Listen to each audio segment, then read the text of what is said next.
Good morning, sir, ma'am. My name is Chaplain Joshua Janko, and I'm so thankful that you have taken some time for me today as I'm able to give you a little brief about something that's very near and dear to my heart on moral injury. We have, of course, a lot of people who depend on all of us, and you, sir, ma'am, as our commander, have a unique role in caring for all of the people under your charge. And as you already know, members of the chaplain corps in all of our branches are here to support you in taking care of your people. So I just wanted to first off start by saying that, thank you for all the support you give to us. And a little bit of background for you. I have been a military chaplain since 2012 and served for 4 years in the Indiana Air National Guard. And then in 2016, I was afforded the opportunity to serve full-time on active duty. So I served at Yokota Air Base in Japan.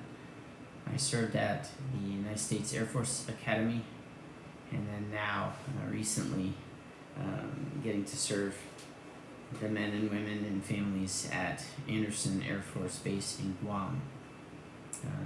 I have only done one deployment in my short career. Just recently, at the beginning of this year, January through August, I was at Al Udeid Air Base in Qatar, and was able to take care of airmen and all the wonderful people in our medical group, OSI, as well as just all the many people who come in and out of that particular base. It's kind of a hub, if you will, for moving people into and out of that area of the world. So, moral injury, you may or may not already know about moral injury, but I'll give you a ministry plan, if you will, for what I envision as an avenue to take care of anyone who might be struggling with moral injury. And then you, sir, ma'am, would be invaluable, because it would be the support you give to me to be able to continue to take care of these people in particular who are struggling with moral injury. This area of military chaplaincy is certainly unique. Again, I said I began my military ministry in 2012. And although I haven't encountered a great many people with moral injury, I certainly have read enough by now to know that it is a very real challenge to many of our military members.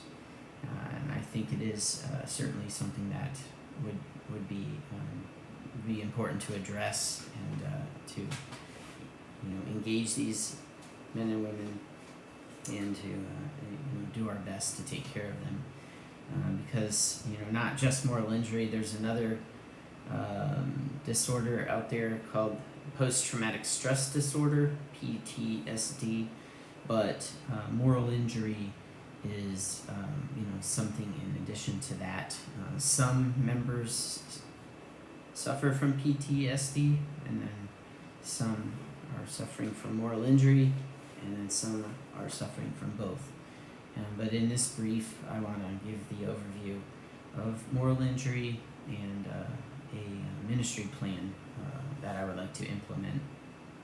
So we'll get into some of those details for your awareness. Men and women come to serve our military for many different reasons. To gain life skills, to learn a professional trade, The educational benefits are certainly a perk, and to get to see the world, and of course the opportunity to serve our military branches, including our newest branch, the United States Space Force. With all of these positives in mind, there are the sad realities and circumstances that many of our veterans have experienced. Isolation, separation from loved ones, especially during deployments and extended TDYs. I already mentioned post-traumatic stress disorder, which I'll get into some depth just to bring awareness to that. Of course, the ongoing problem of sexual assault, drug and alcohol addictions, the violence related to serving in the military, including killing.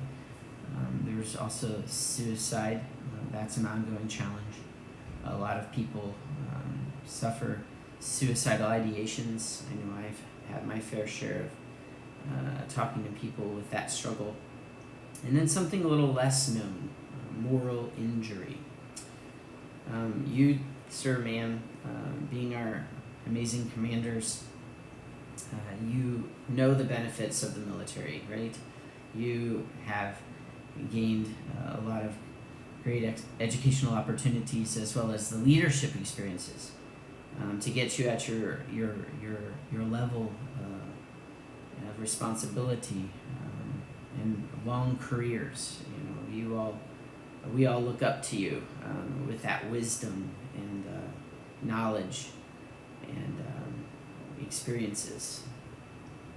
Some of our military leaders, with all that the knowledge and wisdom they have, maybe moral injury has not been as much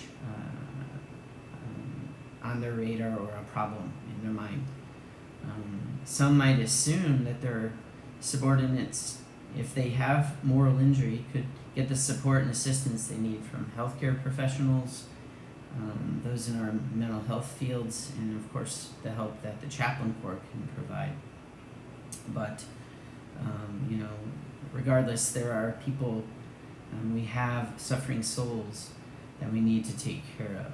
So that's kind of my hope, is to provide this overview of moral injury and some guidance to you on how we can all be a part of the solution for our warriors who suffer from moral injury, to get them the help and the healing that they need. Moral injury, of course, isn't new.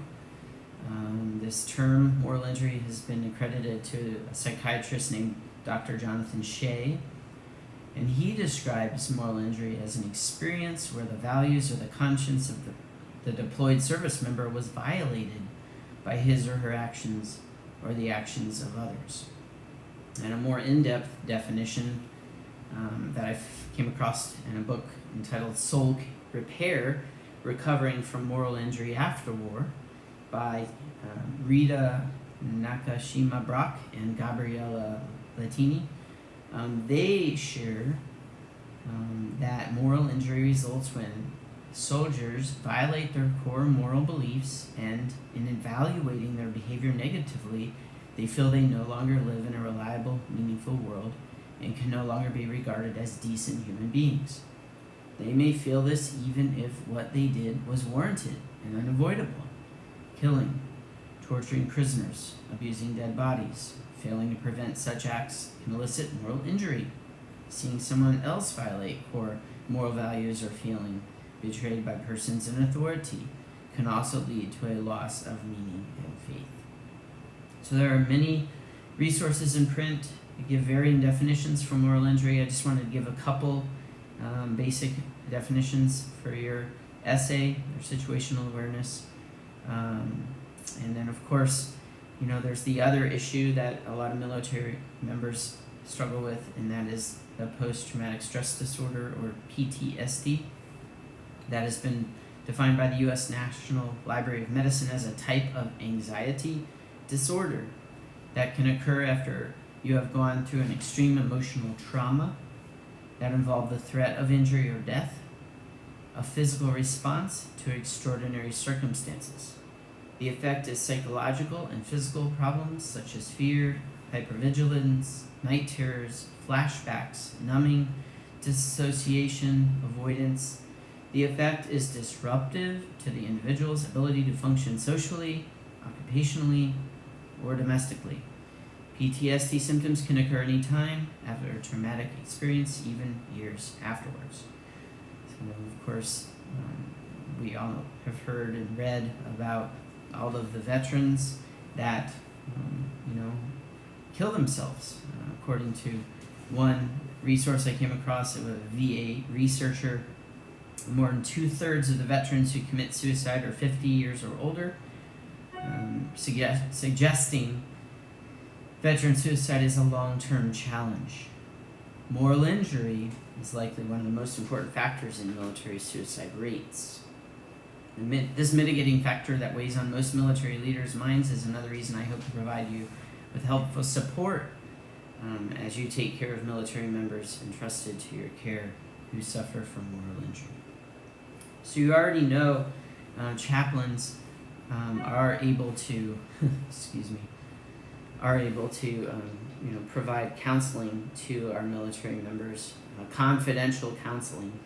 And the chaplain corps is the only entity really where military members can come in this safe environment to bare their souls to a chaplain, and it remains safe and sacred. It remains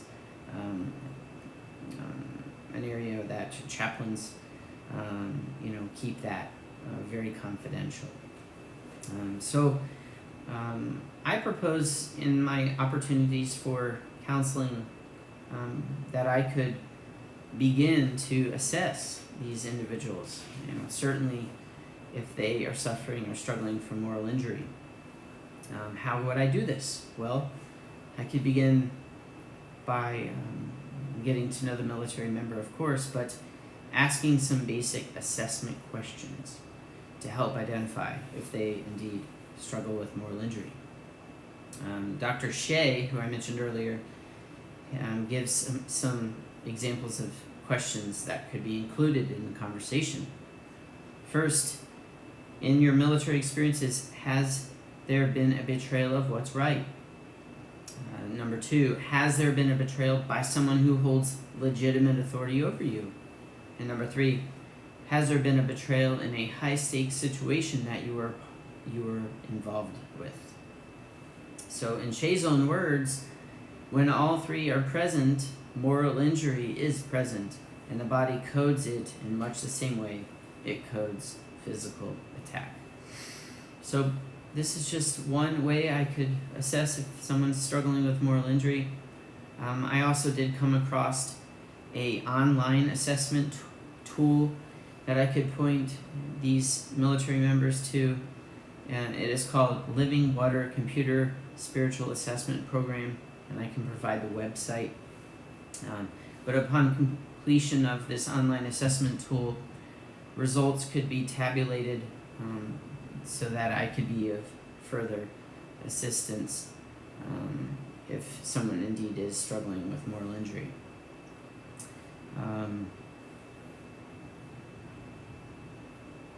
I came across another really good resource, that a workshop on moral injury. It actually hit upon PTSD as well, but the focus, of course, here is on moral injury. And this particular individual, Reverend Farnsworth, in his workshop, he entitles Repairing the Soul of a Three-Legged Stool. He gives names and descriptions for positive and proactive ideas for us to include: being present, offering prayers of healing, providing non-judgmental support, offering hope, offer the space for accountability, and encouraging veterans to do their best to remain open and to understand the moral injury is a reality for many veterans, encouraging them to give back, and some type of ritual for the veterans' particular faith or spiritual practice, and finally bringing into the conversation the civilians' community's responsibility for our veterans. Farnsworth also includes this area of maintaining that confession, forgiveness, acceptance, empathy, compassion, small groups, and prayer all can contribute to opening doors and healing from moral injury. So not only would I continue to provide the one-on-one opportunities to take care of our military members who suffer from moral injury, but I propose having an annual event that I would need your support for, a moral injury healing workshop. My military experience, I've been involved with strong bonds programs for families and couples and individuals, single airmen. But having a moral injury healing workshop, we need to find a way to fund this kind of an event, having the volunteers to help us, having sponsorship, and then getting necessary buy-in and support for how we would actually put this type of an event on. But I am convinced and believe that providing such an opportunity, perhaps once a year, would be worth it for the participants who would decide to attend and for those putting the conference on. Also, it would be helpful for spouses and significant others to be involved, because veterans with moral injury need that support from their loved ones on a road to healing them from what plagues them. Getting the community involved would be key, because as Farnsworth, I have a quote here, he said that we sent these men and women to war. They signed up to serve our country, and this is how we decided they would serve us. Whether we voted for it or against it, as a nation, we put particular people in position to make these difficult decisions, for better or for worse. By accepting responsibility, really accepting responsibility for putting our military men and women in these impossible situations, perhaps the weight on their shoulders will lighten a little. Perhaps together we can work towards healing our communal moral injuries. And that was a quote from Reverend Farnsworth. Also, from that resource I mentioned, entitled Soul Repair, Recovering from Moral Injury, written by two people, Brock and Latini, they said in their book that if we can take the time to listen to what veterans say to us, to befriend them as we journey together toward a different world, we can discover together how deep transformation leads us toward the moral conscience that is the deepest, most important dimension of our shared humanity. And I would agree with this, moral injury does plague a lot of veterans, and there are a lot of practical ideas and practices that could be proven effective. Having a moral injury healing conference could be something that could be an ongoing effort for all of us. You, sir, ma'am, with your chaplains, not maybe covering a program that would take weeks to work through, but I would propose having a weekend event, much like I've experienced with the Strong Bonds programs. Dr. Rita Nakashima Brock gives suggestions in an article she wrote entitled "The Battle Inside: Addressing Moral Injury Can Help Prevent Veteran Suicide." And that's another reason why this is so important, because like I already mentioned, PTSD and or moral injury has led members to suicidal ideations and then sadly some suicides.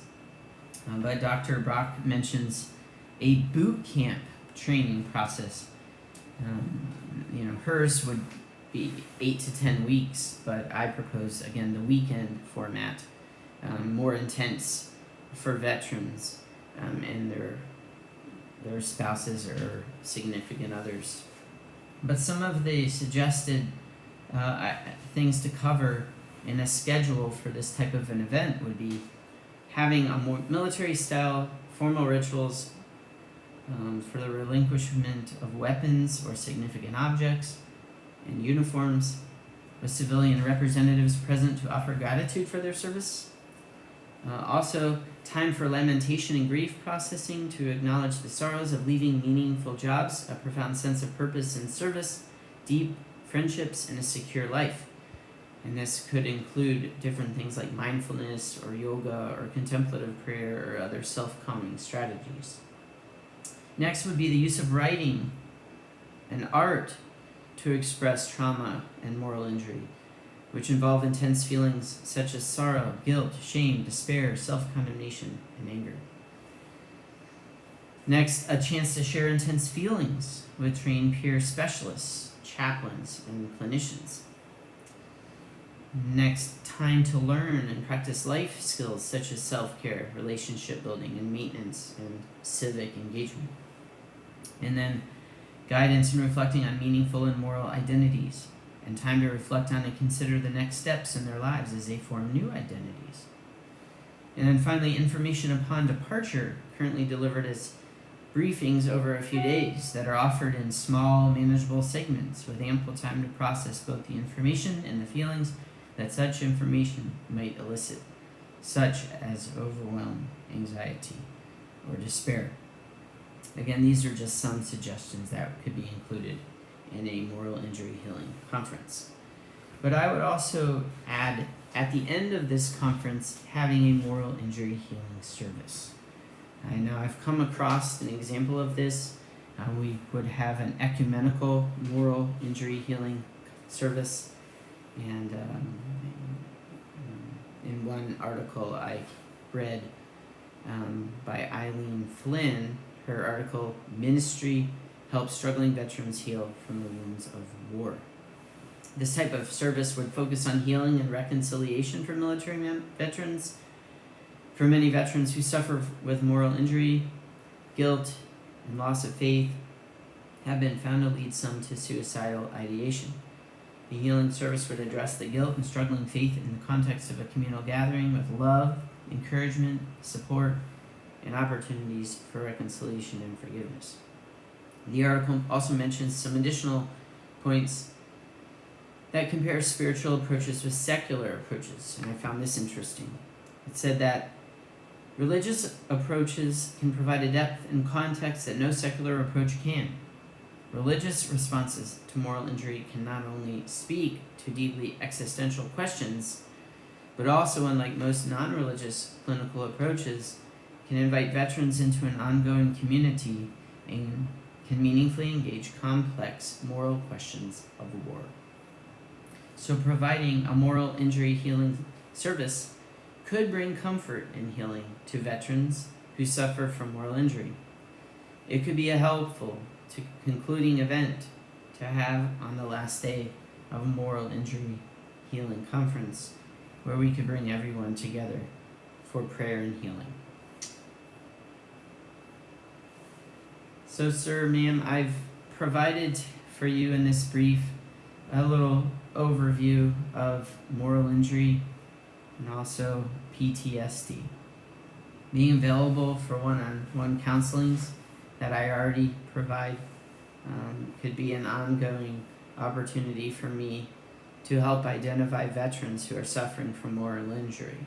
Again, by asking some basic questions and then pointing the veterans and our warriors towards that online assessment, whether or not they have moral injury. I want to be able to identify that and then to be able to help them and to lead them towards healing. Also, hopefully I would gain support to put on an annual conference, a moral injury healing conference. Of course, we would have to gain financial support for that, the volunteer base, and then implementing and executing. It would be a big endeavor, but I think a worthy endeavor to continue to help our veterans who are suffering from moral injury, to get them on the road to recovery. And then in concert with the Moral Injury Healing Conference, having a moral injury healing service. Again, I've already seen examples of this that have benefited and brought healing and reconciliation to our members and their loved ones who might be able to participate with them, and also with members of the community at large. This challenge of veterans who suffer from moral injury is not going away anytime soon. We have many men and women who have fought our nation's wars, who have returned home damaged, and who are in need of healing.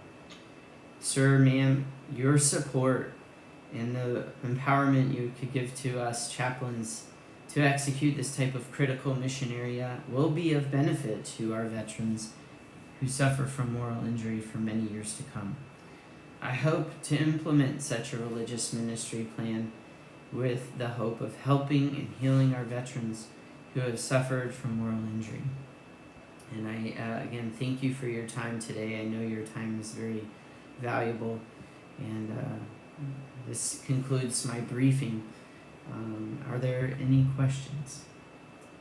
And thank you again for your time. Have a great day.